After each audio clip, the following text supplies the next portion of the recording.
আসসালামু আলাইকুম। ভিপি নূর তুমি কার? আমার প্রত্যেকটা ভিডিওতে নূর ভাইকে মেনশন করে আমি এই কথাটা বলি এই কারণে, সময়ের প্রেক্ষাপটে, যুগের প্রেক্ষাপটে ভিপি নূরের অনেক অবস্থান তৈরি হয়েছে। কখনো মনে হয়েছে তিনি ছাত্র দলের, কখনো মনে হয়েছে তিনি ছাত্রলীগের, কখনো মনে হয়েছে তিনি জামাতের। তিনি আসলে কার? সেই ছোটবেলা থেকে তিনি ছাত্রলীগের রাজনীতি করতেন, স্কুল থেকে শেখ হাসিনার চেহারার মধ্যে মায়ের দেখা পাইছেন। তবে দিন শেষে বাংলাদেশ আওয়ামী লীগের সবচেয়ে বড় সমালোচক এবং শেখ হাসিনারও সবচেয়ে বড় সমালোচক এবং পুলিশেরও সবচেয়ে বড় সমালোচক ছিলেন ভিপি নূর।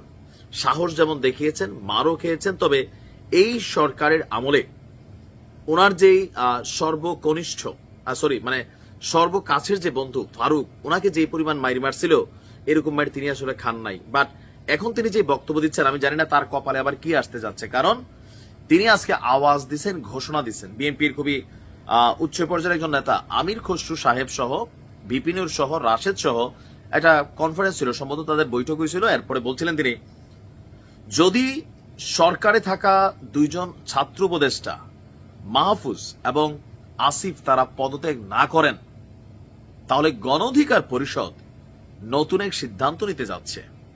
তারা এখনো পোতায় যায় নাই। তো সিদ্ধান্তটা কি? সিদ্ধান্তটা হচ্ছে গণ অধিকার পরিষদ তাদের পদত্যাগের দাবিতে রাজপথে নামবে। ফারুক শুধু বলছিল যে ডক্টর ইউনূসের সরকার এসে মঞ্চের মধ্যেই হালকা গালাগালি, পরে নামার পরে কিন্তু সেই লেভেলে মাইরকিয়া মাথা মোথা ফাটাইয়া শিলিটিলির কাজ লাগছে। এখন এনসিপি রাজপথে যেভাবে শক্তিশালী, ভিপি নূরের গণ অধিকার পরিষদ এর তুলনায় 100তে 5ও নাই। কেন নাই? এটার বিভিন্ন কারণ আছে। একসময় এই নাহিদ ইসলাম অথবা আমাদের যে কি বলা যে দলটির সর্বোচ্চ প্রধান আক্তার, তারা কিন্তু ছাত্র অধিকার পরিষদেরই শিষ্য ছিলেন। আবার এই যে এনসিপির একজন তরুণ নেতারা যারা আছে, ভালো হয়ে যায় মাসুদ বা কান্না মাসুদ, তারা কিন্তু বিভিন্ন সময় ভিপি নূরের কিন্তু মুখোশ খুলে দিচ্ছেন। তাদের দাবি, ভিপি নূর বলছে যে ওরা এরকম বলতে পারে না। এরকম নানান দেন দরবার কিন্তু চলছিল। বাট নির্বাচনের প্রথম দিকে, সরকারের প্রথম দিকে সরকারের সাথে খুবই সখ্যতা, এখন আস্তে আস্তে আবার বিএনপির সাথে সখ্যতা, সব মিলিয়ে ভিপি নূরের অবস্থান নিয়ে কিন্তু ধোঁয়াশা আছে।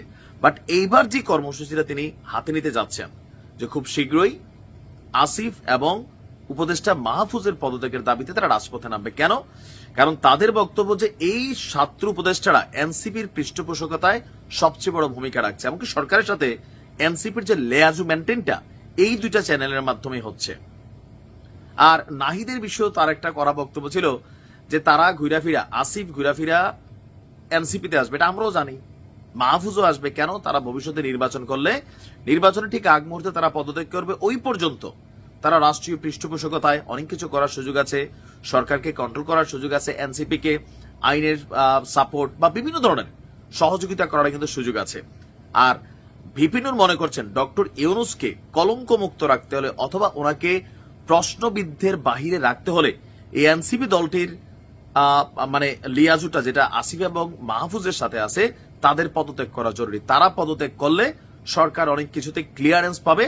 আর নয়তো সবাই ভাবতেছে যে এনসিপি আর ডক্টর ইউনূস তিনি আসলে একে অপরের পরিপূরক।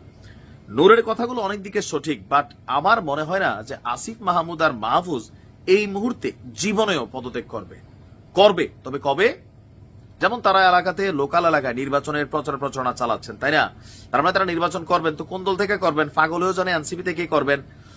তো যখন নির্বাচনের তফসিল ঘোষণা হবে, হয়তো ঠিক আগে পরে একটা সময় তারা পদত্যাগ করবেন। বাট নূরের কথা, এখনই পদত্যাগ করতে হবে, না হলে পদত্যাগ কিভাবে করাইতে হয় আর সেই পদত্যাগের দাবিতে রাজপথে গণ অধিকার পরিষদের নেতাকর্মীরা ঝাঁপাইয়া পড়বে। আর যতক্ষণ না হয় তারা রাজপথ থেকে উঠবেন না। আদৌ কি তাই?